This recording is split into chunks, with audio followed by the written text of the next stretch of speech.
Can you give us a sense? I know one of your interests is on immigration, and your work focuses on Central America. Can you give us a sense of some of the factors that are forcing people to leave their countries? And what are some of the conditions that they're finding in their receiving countries such as the U.S., primarily the U.S.?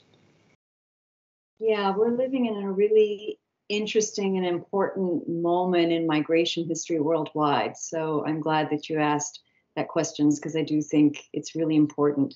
And one of the things that's interesting in the United States, some people watching may not realize this, we're in a kind of different phase where we saw a really intense period of migration and immigration from Mexico starting around mid-1970s, really picking up in the 80s. And just if you look at it on a graph, it's just like, woo, till about 2008, 2010. And since 2010, that has been decreasing. So if you look at the graph, it'll go up, and now it's starting to kind of go down, and it's been steadily going down. But that means that we have, a very, very important part of our nation that are now families that have been here for 30 or 40 years, somewhere along that line, a couple of decades now, that were part of that really important wave of Mexican migration that's now decreasing. And now, as you mentioned, Jorge, we've got more Central Americans, also Asians, and also African groups. All of those immigrants are increasing.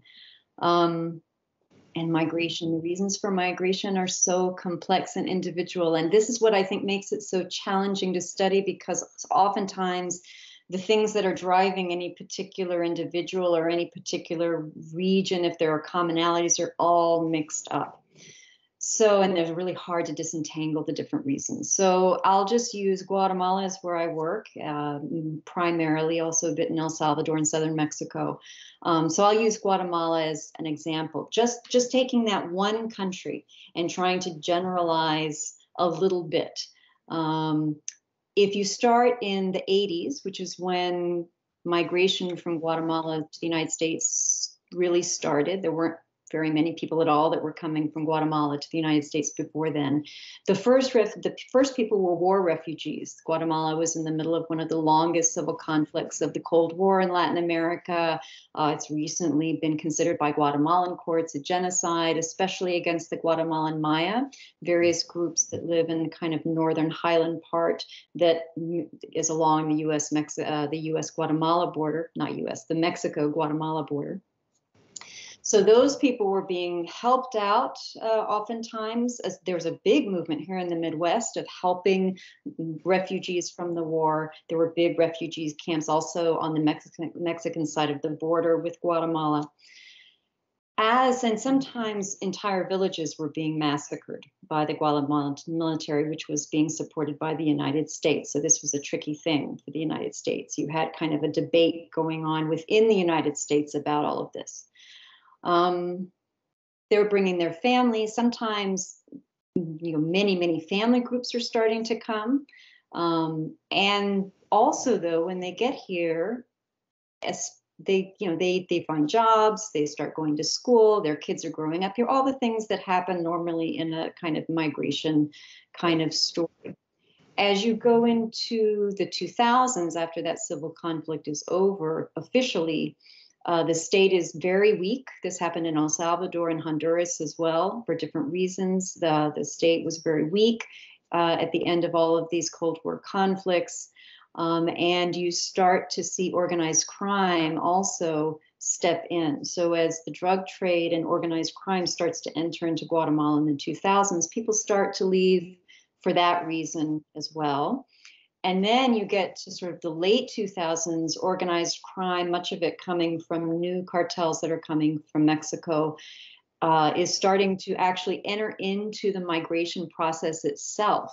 And so you go from maybe paying somebody to help you get through Mexico, or to you land and you get on a bus and are shipped immediately over to Immokalee, Florida to go pick broccoli, where, by the way, they are recruiting Maya to come and work in meatpacking plants and in broccoli and tomato fields in Florida, et cetera, because they're cheap labor.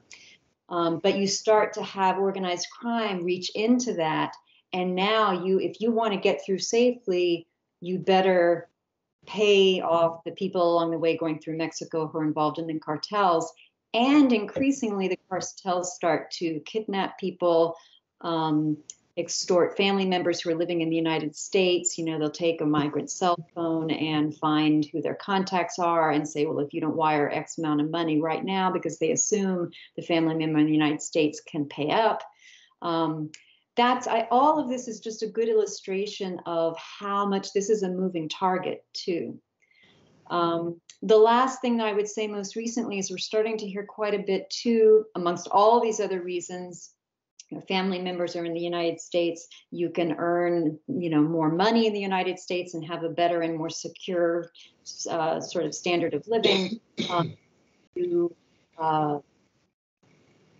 might be fleeing violence at home as well. And increasingly now we're hearing about what are now starting to be called climate refugees. There's a dry corridor. It's called the dry corridor that runs from Honduras, El Salvador, through Guatemala, which has been suffering some really serious droughts in the recent years. And so people are not being able to feed themselves because many of these people are actually subsistence farmers who are working on the side, maybe doing coffee or broccoli or something like that and selling it, and then having a plot for their own food. And it's just become very, very difficult to grow.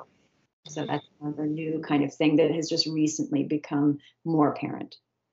Thank you.